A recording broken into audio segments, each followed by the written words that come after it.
കേരളത്തിലെ ഏതെങ്കിലും ഒരു പ്രമുഖ ഹൈന്ദവ സംഘടനയോ അല്ലെങ്കിൽ ഒരു സാധാരണ ഹൈന്ദവ വിശ്വാസിയോ ഈ നാട്ടിൽ ഒരു ജിം തുടങ്ങുന്നു. എന്നിട്ടതിന് സനാതന ഫ്രണ്ട്ലി ജിം എന്ന ഹിന്ദു ഫ്രണ്ട്ലി ജിം എന്നോ പേരിടുന്നു. അവിടെ വരുന്നവർ കർശനമായി കുറി തൊടണം, അവിടെ സിനിമ പാട്ട് പാടില്ല, പകരം ഭജനകൾ മാത്രമേ വെക്കൂ, സ്ത്രീകളെയും പുരുഷന്മാരെയും പരസ്പരം കാണാൻ പോലും സമ്മതിക്കില്ല എന്നൊക്കെ പ്രഖ്യാപിച്ച ഈ നാട്ടിലെ അവസ്ഥ എന്താകും? ഇവിടെയുള്ള പുരോഗമനവാദികളും സാംസ്കാരിക നായകന്മാരും മിണ്ടാതിരിക്കോ? പാലക്കാട് ജില്ലയിലെ പുതുനഗരത്തിൽ 15 വർഷമായി പ്രവർത്തിക്കുന്ന ഒരു ജിം നവീകരണത്തിന് ശേഷം ഇസ്ലാം ഫ്രണ്ട്ലി ജിം ആയി മാറിയപ്പോൾ കേരളം ചർച്ച ചെയ്യാൻ മടിക്കുന്ന കൈപ്പേറിയ ചില സത്യങ്ങളാണ് ഇപ്പോൾ പുറത്തു വരുന്നത്. യഥാർത്ഥത്തിൽ കേരളത്തിൽ BJP എന്ന പാർട്ടിക്ക് വളരാൻ അവർ ഒന്നും ചെയ്യേണ്ടതില്ല. ഈ വൺ സൈഡഡ് മതമൗലികവാദികൾ തന്നെയാണ് BJPയുടെ യഥാർത്ഥ വളർച്ചയ്ക്ക് പിന്നിലെന്ന് പറഞ്ഞാൽ അതിൽ യാതൊരു തെറ്റുമില്ല, തർക്കവുമില്ല. ആരും പറയാൻ ധൈര്യം കാണിക്കാത്ത, വോട്ട് ബാങ്ക് രാഷ്ട്രീയം ഭയന്ന് മുഖ്യധാര മാധ്യമങ്ങൾ മൂടി വെക്കുന്ന ആ കനത്ത സത്യങ്ങളിലേക്ക് നമുക്കൊന്ന് കടക്കാം. വീഡിയോ മുഴുവനായും കാണുക. ഇത് കേരളത്തിന്റെ നാളത്തെ രാഷ്ട്രീയ ഭൂപടം തിരുത്തി കുറിക്കുന്ന ഒരു ചർച്ചയാണ്. നമുക്ക് ആദ്യം വസ്തുതകൾ പരിശോധിക്കാം. പാലക്കാട് പുതുനഗരത്തിൽ നവാസ് മുത്തു എന്ന വ്യക്തി നടത്തുന്ന ഫിറ്റ്നസ് സെന്റർ പെട്ടെന്നാണ് ഇസ്ലാം ഫ്രണ്ട്ലി ജിം എന്ന പേരിൽ റീബ്രാൻഡ് ചെയ്ത് രംഗത്തിറങ്ങിയത്. കേരളത്തിൽ ഇതേവരെ ആരും കേട്ടിട്ടില്ലാത്ത നിബന്ധനകളാണ് ഉടമസ്ഥൻ പരസ്യ വീഡിയോയിലൂടെ മുന്നോട്ട് വെച്ചത്. ഒന്നാമത്, ജിമ്മുകളിൽ സാധാരണയായി ഊർജം പകരാൻ ഉപയോഗിക്കുന്ന ഉച്ചത്തിലുള്ള പാട്ടുകളോ സംഗീതമോ ഒന്നും ഇവിടെ ഉണ്ടാകില്ല. കാരണം ചിലരുടെ മതവിശ്വാസത്തിൽ സംഗീതം നിഷിദ്ധമാണ്. രണ്ടാമത്, സ്ത്രീകളും പുരുഷന്മാരും ഒരുമിച്ച് വ്യായാമം ചെയ്യുന്ന മിക്സഡ് വർക്കൗട്ട് രീതി പൂർണ്ണമായും നിർത്തലാക്കുന്നു. ഇരുവിഭാഗത്തിനും വെവ്വേറെ സമയവും പരസ്പരം കാണാൻ സാധിക്കാത്ത വിധം പ്രത്യേക സ്ഥലങ്ങളും അനുവദിക്കും. ഈ വീഡിയോ സോഷ്യൽ മീഡിയയിൽ വന്നതോടെ വലിയ രീതിയിലുള്ള ചർച്ചകളാണ് ഉയർന്നത്. വിമർശനങ്ങൾ കുറവാണ്. ഒരു പൊതു ഫിറ്റ്നസ് കേന്ദ്രത്തിന് എന്തിനാണ് മതപരമായ ലേബൽ ഒട്ടിക്കുന്നത് എന്നും ഇത് സമൂഹത്തിൽ മതപരമായ വേർതിരിവുകളും ധ്രുവീകരണവും ഉണ്ടാക്കാൻ മാത്രമേ ഉപകരിക്കൂ എന്നും ഭൂരിഭാഗം പേരും ചിന്തിക്കേണ്ടതാണ്. എന്തായാലും കുറച്ച് നിമിഷങ്ങൾക്ക് ശേഷം പ്രതിഷേധം ചെറിയ രീതിയിൽ ഉയർന്നു വന്നതോടെ ഉടമയ്ക്ക് ആദ്യത്തെ വീഡിയോ പിൻവലിക്കേണ്ടതായി വന്നു. തന്റെ തീരുമാനത്തെ ന്യായീകരിച്ചുകൊണ്ട് ജിം ഉടമ പുതിയ വിശദീകരണവുമായി രംഗത്തെത്തി.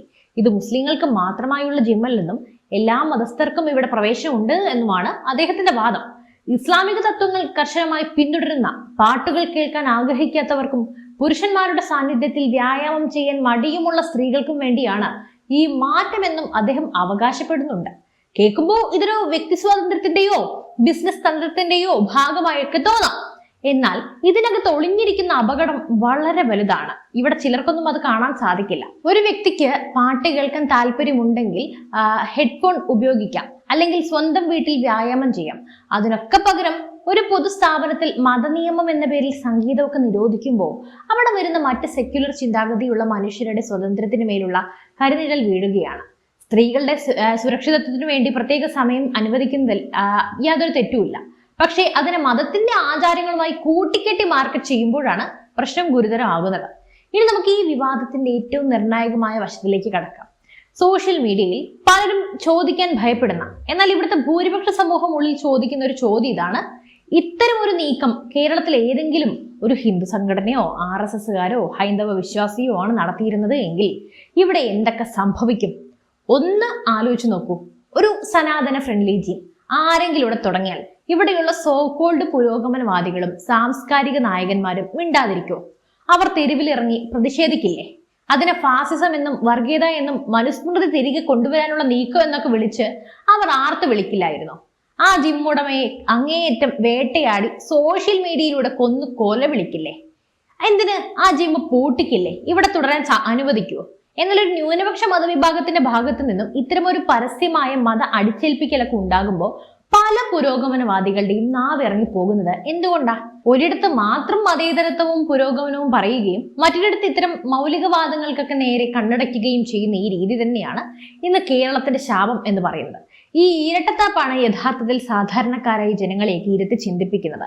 വളരെ കൃത്യമായി പറഞ്ഞാൽ കേരളത്തിൽ ഇന്ന് BJP എന്ന രാഷ്ട്രീയ പാർട്ടിക്ക് വലിയ രീതിയിലുള്ള വളർച്ചയും ജനസ്വീകാര്യതയും ലഭിക്കുന്നുണ്ടെങ്കിൽ അതിന്റെ 100% ക്രെഡിറ്റും കൊടുക്കേണ്ടത് ഇവിടുത്തെ ഈ സോകോൾഡ് ആയിട്ടുള്ള പുരോഗമനവാദികൾക്കും ഇത്തരം തീവ്ര ചിന്താഗതിക്കാർക്കുമാണ്. പഴയൊരു പരസ്യവാചകമൊക്കെ അല്ലേ, അതായത് ഈറ്റ് 5 സ്റ്റാർ ഡു നത്തിങ്. അതായത് കേരളത്തിൽ BJP നേതാക്കളോ പ്രവർത്തകരോ ഒന്നും ഇവിടെ വിയർപ്പൊഴുക്കി ഒന്നും ചെയ്യേണ്ടതില്ല. ഹൈന്ദവ വോട്ടുകൾ ഒന്നിപ്പിക്കാൻ അവർ വലിയ തന്ത്രങ്ങളൊന്നും മെനയേണ്ടി വരുന്നുമില്ല. പകരം ഇപ്പുറത്ത് നിൽക്കുന്ന ഇത്തരം തീവ്ര ചിന്താഗതിക്കാരായ ആളുകൾ ചെയ്യുന്ന വിഡ്ഢിത്തങ്ങളും മതഭ്രാന്തി നിറഞ്ഞ നീക്കങ്ങളും മാത്രം മതി പിന്നീട് അവർക്ക് മിണ്ടാതെ കൊടുക്കുന്ന സപ്പോർട്ടും. ഒരു വശത്ത് ഇത്തരത്തിലുള്ള കടുത്ത മതപരമായ വേർതിരിവുകൾ ഉണ്ടാക്കാൻ ബോധപൂർവമായ ശ്രമങ്ങളൊക്കെ നടക്കുന്നുണ്ട്. മറുവശത്താകട്ടെ വോട്ട് ബാങ്ക് രാഷ്ട്രീയവും ഭയന്ന് ഭരണപക്ഷവും പ്രതിപക്ഷവും ഒക്കെ ഇതിനെതിരെ ശക്തമായ നിലപാടുകൾ എടുക്കാനായി മടിക്കുന്നു. തങ്ങൾ ഇവിടെ ഒറ്റപ്പെട്ടു പോകുമോ, തങ്ങളുടെ സംസ്കാരം ഇല്ലാതാകുമോ എന്ന ഭയം ഭൂരിപക്ഷ ജനവിഭാഗത്തിൽ ഉണ്ടാകുമ്പോൾ അവർ സ്വാഭാവികമായും അതിനെ പ്രതിരോധിക്കാൻ ശേഷിയുള്ള രാഷ്ട്രീയ ശക്തിക്ക് പിന്നിൽ അണിനിരക്കും. അതൊരു സോഷ്യലി ഉള്ളൊരു സത്യമാണ്. ഈ ജിം വിവാദം കാണിച്ചു തരുന്നത് കേരളത്തിൽ BJPയുടെ വളർച്ചയ്ക്ക് വറ്റാത്ത വളം വെച്ച് കൊടുക്കുന്നത് ഇവിടുത്തെ മതേതര പാർട്ടികളുടെ നിശബ്ദതയും ഇത്തരം തീവ്ര മതമൗലികവാദികളുടെ പരസ്യമായ വെല്ലുവിളികളുമാണ് എന്നതാണ്. ലിംഗസമത്വത്തെയും മതേതരത്വത്തെയും മുൻനിർത്തി കേരളം കൈവരിച്ച പുരോഗതിയെ പതിറ്റാണ്ടുകൾ പിന്നോട്ട് വലിക്കുന്നതാണ് എന്തൊക്കെ തന്നെയായാലും ഇത്തരം ഫ്രണ്ട്ലി ടാഗുകളിലുള്ള നിയന്ത്രണങ്ങൾ. ഇന്ന് ഒരു വ്യായാമ കേന്ദ്രത്തിൽ പോലും ആധുനിക മൂല്യങ്ങൾക്കും സമ്മിശ്ര സംസ്കാരത്തിനും വിരുദ്ധമായി മതപരമായ ആചാരങ്ങളൊക്കെ കർശനമായി അടിച്ചേൽപ്പിക്കുന്നത് തെറ്റായ കീഴ്വഴക്കമാണ് സൃഷ്ടിക്കുന്നത്. ഇന്നൊരു ജിമ്മിൽ തുടങ്ങിയത് നാളെ സ്കൂളിലോ കോളേജിലോ മറ്റു പൊതു ഓഫീസുകളിലോ ഒക്കെ ഇത്തരത്തിൽ പ്രത്യേക മതവിഭാഗങ്ങൾക്കായി മാറ്റങ്ങൾ വരുത്തണമെന്ന ആവശ്യത്തിലേക്കൊക്കെ വഴിമാറാം. എന്തായാലും നിങ്ങൾക്ക് എന്ത് തോന്നുന്നു? ഇതുപോലെ തന്നെയാണ് മലപ്പുറത്തെ വെട്ടിമുറിക്കാനുള്ള പ്ലാനും. അപ്പോൾ ഈ ഇസ്ലാം ഫ്രണ്ട്ലി ജിം എന്ന ആശയം വ്യക്തി സ്വാതന്ത്ര്യത്തിന്റെ ഭാഗമാണോ, അതോ കേരളത്തിന്റെ മതേതര സംസ്കാരത്തിന് ഭീഷണിയാണോ? ഇവിടുത്തെ പുരോഗമനവാദികളുടെ ഈ ഇരട്ടത്താപ്പാണോ കേരളത്തിൽ BJPയുടെ വളർച്ചയ്ക്ക് കാരണം? എന്റെ അഭിപ്രായം ഞാൻ പറഞ്ഞു. നിങ്ങളുടെ കൃത്യമായ അഭിപ്രായങ്ങൾ തീർച്ചയായും താഴെ കമന്റ് ചെയ്യൂ. വീഡിയോ ഇഷ്ടപ്പെട്ടെങ്കിൽ തീർച്ചയായും ലൈക്ക് ചെയ്യുക, സുഹൃത്തുക്കളിലേക്ക് ഷെയർ ചെയ്യുക, നമ്മുടെ ചാനൽ ഇപ്പൊ തന്നെ ഫോളോ ചെയ്യുക. ഇതുപോലുള്ള വാർത്തകൾക്കായി ഉടൻ തന്നെ നമ്മുടെ ചാനൽ സബ്സ്ക്രൈബ് ചെയ്യുക. മറ്റൊരു വിഷയമായി വീണ്ടും കാണാം. നന്ദി.